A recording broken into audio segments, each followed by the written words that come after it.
Toi whātarawatu i le toi tali mai o le programa o le 685 Morning Show i le nei fo i tae aula tau i le lofa mo le anga lei o le tua tai mai lau tau so i fua malo mātou wola i le tae aula nei o le aso lua se fulu ma le lima le nei o le masina o iuni lua afe lua se fulu whao tau i taunu ilfo launga ma le sāwaringa le tātou tunu. Ai peia o na talanoa atu le teimi o solo, se teimi o le tae aula nei o na maua leo le avanoa i talanoa i masui o le whaalabu tonga soka le atunu o leo taunu mai pele nā tete manari ai nei tae au i a wale tape nātu i le tasi foi o la tau campaign le whaatoa moli tupa o tamaitai ia i le aso whareine nei whaatarawatu Nadia ma pele nā tete nei tae au, good morning. Tai manuia, tolo ia whapea whawhawhunga mai tato atunu. Ia, fe wa shine mai le tai au e lua la e. Ma tango fia la e le shine, ma wai pi o lanu ai e fia li tu pa o tu mai tai, Nadia. Ia, pe o le lanu fo i leo o whaonga ina i le pokalame leo le campaign i le aso whalaili. I le tam whai amata shine kunge i o le aso whalaili. La shine. Lelei ia ona masalo le na sa mai mo foi fa fonga le tunu universo se vai tu del tanu talanoanga ya o te loli si ava no le nei toi o wina te pele ava no e toi fa pula ma fa na tua tili ni si vai fa mo moni e fa ftala mo lava no te lovo to tele fo ya na isi o ila to sa fa pero ma o mai e le fa sala nga lava ya so ya na isi fo ya ma tu o fa so tai mai fa pe mai mena le tu ela stona ia ona las falele o fofuanga ia fa malulu watu ono pokalabe foi o fa peona ngalue ile officer termine ia wale host le masina fo ia va nga fo nga sa tam fai e so ese aso ma se tele le pelo o mai tu las farele so los fu valule ia ono se fenga fo lavo malai o tolengina ma fa nga ngai talungo I vai masina fo. Okay. Ja, fa pula tili tatou campaign le so for nei fa mole pele. Okay, ia whaftai amor whafsili ia o tatou campaign ia whapitoa mo alo mo whanau tēni. Ia e te tala le avanoi so se tausanga ia e watu ai tutonu. Ia tala fo ia avanoi a onga ia ma clubs ia o communities fo ia lo ofia a wai tono nefa a lawi loa por campaign ia mo alo mo whanau tēni. Ia ole au ngā ia man whamoe moina ia tapu e mai ia le tālen. Ia I tatou whanau tēne ia awane I muta le tālen. Ia whapena ona whaailoa pia ia wale anga I luma. So ole alai fofua mo le aswharaile. Ia ole a whaia I ole tatou malai tōna I mato. Ia mai le afa le valuanga I le afa le sfulua. So o vaenga nai tau pento e whamanatu. Ia nufuanga I whaatino ina ai ia mali taimi. Mana ia. Wa lu tu me tau tu tape na uma o tova nga uma Ia, sale. Vai inu pe na fala wilo atu le te mi tuana. Ia me uma lava un fa sa ni ele por calame. In faiona ia pele le interest ia mai ia pele vai nga tau sia ia le.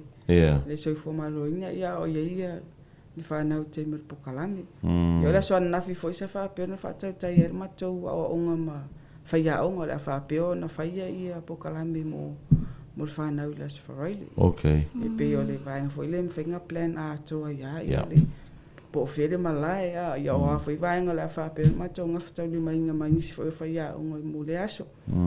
Whaiona so longa le po tarame. Ma lo fa tai ia awa le fa mo le no mo ina me alo fa mo to tipo sa le pere na giveaways ia o vaenga la vai e faatino ia awale mo nai fa na wa le fa pe ole a tama wa ia ai onisi foi vaenga e attract mai ta mai tima fia o mai awa o vaenga ta wa ia lu tam titi o se polo e ki fare valo nga le se polo le kai ki fale po le afo stale ni o ia ai pe o vaenga e ma fai ona macho tu ina tu fa na ola awa ia ona polo ia manai giveaways la iti foi ia e tali masine ai le awa ia tu pokalame le aso o te lo te mi mo nei o fai ai le fa toma soka ia ta mi sanga fa pe ia po campaign fa pe ala ofisili ola mai tau ale fa la button o fe o le lifa ia le a foi ia le foi numero tangata fia le talonga le soka. O le tupau li I po le tupau tamaitai. I le age le ailano.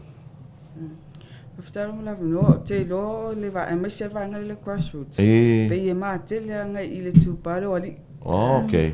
Ai o le tamawhainga foi le wa amata ia nga so o te lo matopo kalam ia. Te bi umana lo e matopo kalam fo le tu o e lo tu anga o fa ru lo mato holiday program. Ia o si fiang si li foi wo fa lu ona fai. Ia o wa te le swing. Ia o mo fai foi nga mai ma tu o no lo wa ngangi ka mai kiki e fie sa po kalame le ia ma se vai nga foi fai ma to ave tu fa pe o le tu wanga wa o ngai fai nga mo singa vai nga esele environment ta mai titi sa we ta aloma ia o tele ia fifia nga foi ma tu o fai foi no mo feedback mai ma tu ia le nga te foi lai ni ta meti ia o ngai an malo ia me se foi private school sa ia e tele fo le support mai matua I vai nga fapenga wa me ai fia ke la ku o I me fana ia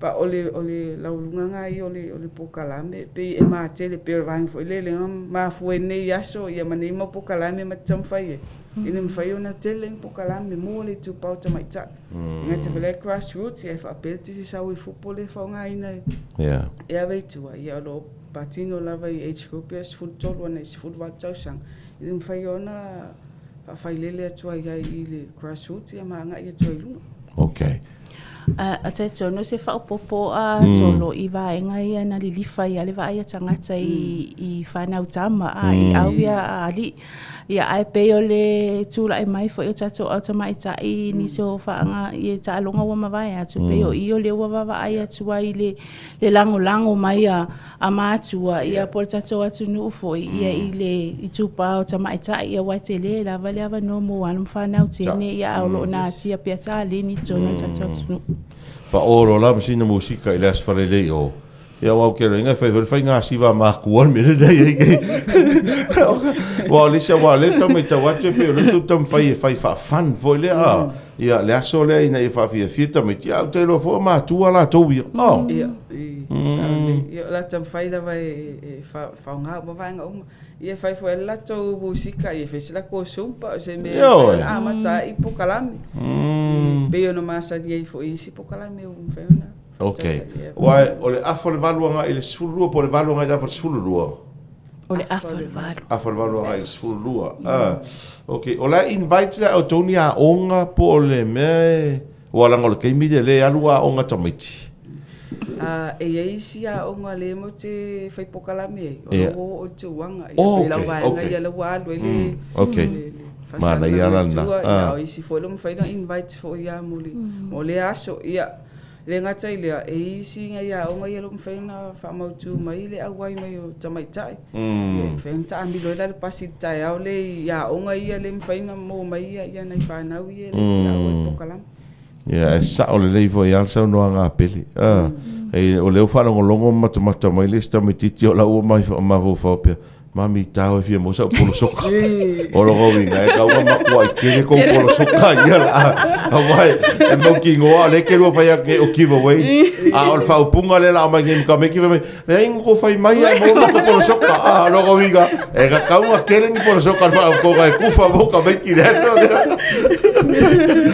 ia tai tonu o whainga pa anga lava ia tu tonu ale ofisa ia I vaenga tai tasi e mawhai ona mato o whaina I vaenga whapene ai mai se mai lalo pokalame chess play ia e mawhai mato lang ai fo inisi o vaenga whala putonga ia I vaenga tau giveaways ia pe ori tūlanga leila na ole so tau au ma vaenga le women ia man vaenga technical ia o vaenga whapene Wai se vaenga tau o le tado campaign le ni le nei Silvia le tunu o mai mon fa fo mai fa mo le moli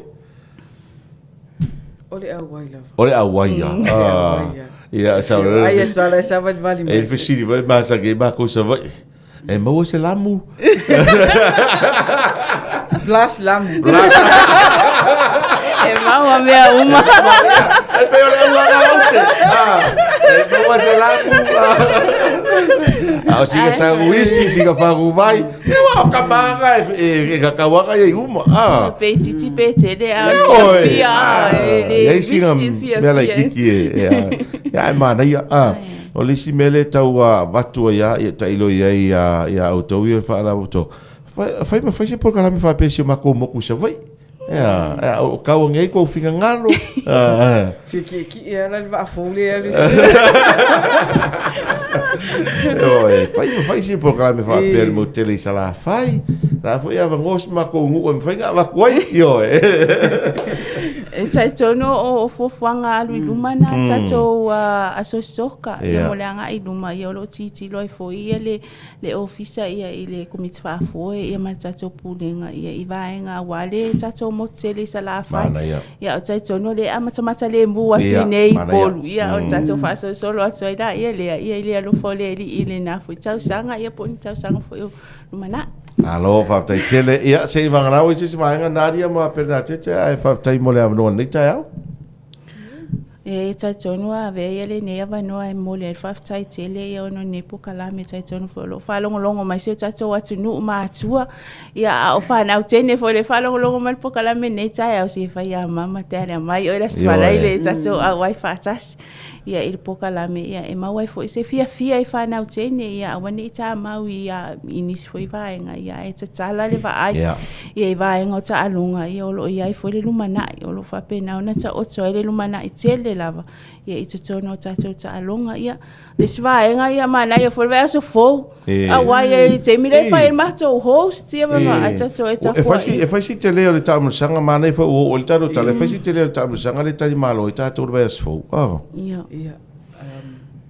O le vaenga le tupa o le under 19 ali ia ni tani malo ai tatou ia e fitu atunu o lo awai ia valu ia tatou so ia o le sfoi vaenga le mo tamau a inga so tatou atunu le ngata i o jaus ia o fale ainga ia tele lava so ani ai fo ile tamau a inga male atina e no so tatou atunu ia mai i tatou talonga soka malo fa tai tele pele ma naria nei tai ao ia manu ia tele ia proclamo ta pena toiles freile manu ia fo fai nei aso tai foi tolo mo le avanoa ia manu ia fo i fai o fianga e nei aso ia le alo fo le ali malo fa tai suyo le fa tonga soka ele nei tai ao pe Talanoaga mai ele taro proclamo le 685 morning show e myself campaign le fa to mo to mai tai les freile nei taro se fa fianga nei toi fa o proclame o le 685 morning show